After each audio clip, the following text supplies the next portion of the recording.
ಗರುಡ ಮತ್ತು ನಾಗಗಳ ಸಂಬಂಧ ಆದರೂ ಏನು, ಹಾಗೂ ನಾಗಪಂಚಮಿಯನ್ನು ಯಾಕೆ ಮಾಡುತ್ತಾರೆ ಎನ್ನೋದು ಈ ವಿಡಿಯೋದಲ್ಲಿ ನೋಡೋಣ ಬನ್ನಿ. ಸಪ್ತಯುಗದಲ್ಲಿ ದಕ್ಷ ಪ್ರಜಾಪತಿಗೆ ಕದ್ರು ಮತ್ತು ವಿವಿತಾ ಎಂಬ ಇಬ್ಬರು ಪುತ್ರಿಯರಿದ್ದರು ಮತ್ತು ಅವರ ವಿವಾಹ ಕಶ್ಯಪ ಮಹರ್ಷಿಗಳೊಂದಿಗೆ ಆಯಿತು. ಒಂದು ದಿನ ಕಶ್ಯಪ ಮಹರ್ಷಿಗಳು ಇಬ್ಬರು ಪತ್ನಿಯರಿಂದ ಪ್ರಸನ್ನರಾಗಿ ವರ ನೀಡುತ್ತಾರೆ. ನಿಮ್ಮ ಇಚ್ಛೆಯ ಅನುಸಾರವಾಗಿ ವರ ಕೇಳಿ ಎಂದಾಗ ಕದ್ರು ಒಂದೇ ಸಮನಾದ ತೇಜಸ್ಸುಳ್ಳ 1,000 ನಾಗಗಳನ್ನು ಪುತ್ರ ಸ್ವರೂಪದಲ್ಲಿ ವರ ನೀಡಿ ಎಂದಾಗ ವಿವಿತಾ ಹೇಳುತ್ತಾಳೆ, ಬುದ್ಧಿ, ಶರೀರ ಹಾಗೂ ಪರಾಕ್ರಮದಲ್ಲಿ ಕದ್ರುವಿನ ಮಕ್ಕಳಿಗಿಂತ ಶ್ರೇಷ್ಠವಾದ ಕೇವಲ 2 ಮಕ್ಕಳ ಕೊಡಿ ಎಂದಾಗ ಕಶ್ಯಪ ಮಹರ್ಷಿಗಳು ಇಬ್ಬರಿಗೂ ವರ ನೀಡಿ ಅವರ ತಪಸ್ಸಿಗಾಗಿ ಅರಣ್ಯಕ್ಕೆ ಹೋಗುತ್ತಾರೆ.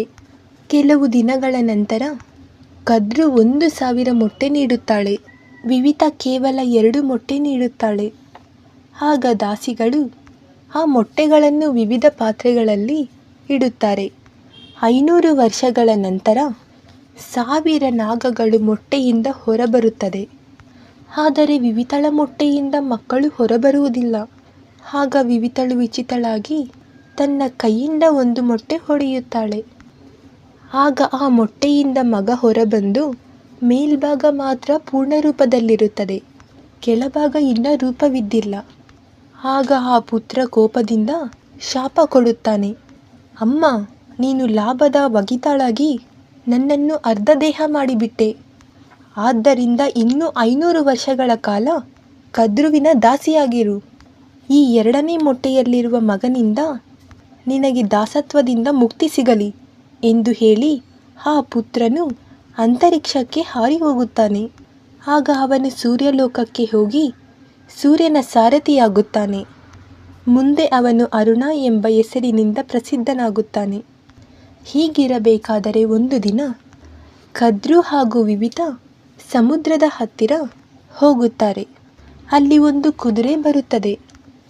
ಆಗ ಕದ್ರು, ಅದರ ಬಾಲ ಕಪ್ಪಾಗಿದೆ ಅಲ್ಲವೇ ಎಂದಾಗ ವಿವಿತಾ, ಇಲ್ಲ, ಬಿಳಿಯಾಗಿದೆ ಎನ್ನುತ್ತಾಳೆ.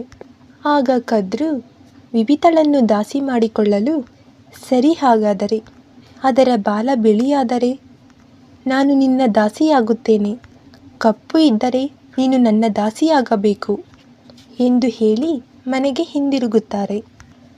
ಕದ್ರು ಹೇಗಾದರೂ ಮಾಡಿ ವಿವಿತಳನ್ನು ದಾಸಿ ಮಾಡಿಕೊಳ್ಳಲು ತನ್ನ ನಾಗಪುತ್ರರಿಗೆ ಹೇಳುತ್ತಾಳೆ, ಆ ಕುದುರೆಯ ಬಾಲಕ್ಕೆ ಕಪ್ಪಾಗಿ ಹೋಗಿ ನೀವು ಅಂಟಿಕೊಳ್ಳಿ ಅಂತ. ಆಗ ಆ ಸರ್ಪಗಳು ಅಮ್ಮನ ಆಜ್ಞೆಯಂತೆ ಕುದುರೆಯ ಬಾಲಕ್ಕೆ ಕಪ್ಪಾಗಿ ಅಂಟಿಕೊಳ್ಳುತ್ತದೆ. ಆಗ ವಿವಿತಳನ್ನು ಕದ್ರು ದಾಸಿ ಮಾಡಿಕೊಳ್ಳುತ್ತಾಳೆ. ಸಮಯ ಕಳೆದಂತೆ ವಿವಿತಳ ಮೊಟ್ಟೆಯಿಂದ 2ನೇ ಮಗು ತೇಜಸ್ವಿಯಿಂದ ಗರುಡನ ಜನ್ಮವಾಗುತ್ತದೆ. ಗರುಡನು ಅತ್ಯಂತ ಬಲಶಾಲಿ ಹಾಗೂ ಬುದ್ಧಿಶಾಲಿಯೂ ಹೌದು. ನಂತರ ಅವನ ತಾಯಿಯನ್ನು ದಾಸತ್ವದಿಂದ ಮುಕ್ತಿಗೊಳಿಸಿದ ದಿನವೇ ನಾಗಪಂಚಮಿ. ಈ ದಿನ ಗರುಡ ದೇವರು ದೇವಲೋಕದಿಂದ ಅಮೃತವನ್ನು ತಂದು ತನ್ನ ಸರ್ಪಗಳಿಗೆ ಕೊಟ್ಟು ತನ್ನನ್ನು ಮತ್ತು ತನ್ನ ತಾಯಿಯಾದ ವಿವಿತಳನ್ನು ದಾಸಿಯಿಂದ ಮುಕ್ತಿಗೊಳಿಸಿದ ದಿನ. ಸ್ಕಂದ ಪುರಾಣದಲ್ಲಿ ನಾಗಪಂಚಮಿಯಿಂದ ಕೆಲವು ಮಾಹಿತಿ ಸಿಗಲಿದೆ. ಶ್ರೀಕೃಷ್ಣನ ಮಗನಾದ ಸಾಂಬನು ಶಿವಸುತ ಸುಬ್ರಹ್ಮಣ್ಯನಲ್ಲಿ ನಾಗರ ಪಂಚಮಿಯನ್ನು ಯಾಕೆ ಆಚರಿಸುತ್ತೇವೆ ಎಂದು ಪ್ರಶ್ನಿಸಿದಾಗ ಆತನು ಕಥೆಯನ್ನು ಹೇಳುತ್ತಾನೆ. ಹಿಂದೆ ದೇವಶರ್ಮನೆಂಬ ಬ್ರಾಹ್ಮಣನೊಬ್ಬನಿದ್ದ. ಆತನಿಗೆ 8 ಜನ ಗಂಡು ಮಕ್ಕಳು, 1 ಹೆಣ್ಣು ಮಗು. ಒಂದು ದಿನ ಗರುಡನಿಂದ ಹೆದರಲ್ಪಟ್ಟ ನಾಗಗಳೊಂದು ಈ ಕನ್ನಿಕೆಯ ಬಳಿ ಬಂದು ಆಶ್ರಯವನ್ನು ಕೇಳುತ್ತಾಳೆ. ಭಕ್ತಿಯಿಂದ ಕನ್ನಿಕೆ ಆ ನಾಗಗಳಿಗೆ ಹಾಲು ಫಲಗಳಿಟ್ಟು ಭಕ್ತಿಯಿಂದ ಸಾಕುತ್ತಾಳೆ. ಆ ನಾಗವು ಪ್ರತಿದಿನ ಆಕೆಗೆ 1 ತೊಲೆ ಚಿನ್ನವನ್ನು ನೀಡುತ್ತಿತ್ತು. ಹೀಗಿರಲು ಒಂದು ದಿನ 8 ಗಂಡು ಮಕ್ಕಳಲ್ಲಿ ಒಬ್ಬನು ಬಂಗಾರ ಬೇಕೆಂದು ಆ ನಾಗನನ್ನು ಪೀಡಿಸಿದರು. ಪೀಡಿಸಿ ಹಿಂಸೆ ಮಾಡಲು ಹೊರಟಾಗ ಕಾಲಿನಿಂದ ಒದ್ದನು. ಆಗ ಕೋಪಗೊಂಡ ನಾಗರ ಹಾವು ಅವನನ್ನು ಸೇರದಂತೆ ಇತರ 7 ಜನರನ್ನು ಕೊಂದು ಅಲ್ಲಿಂದ ಹೊರಟು ಹೋಯಿತು.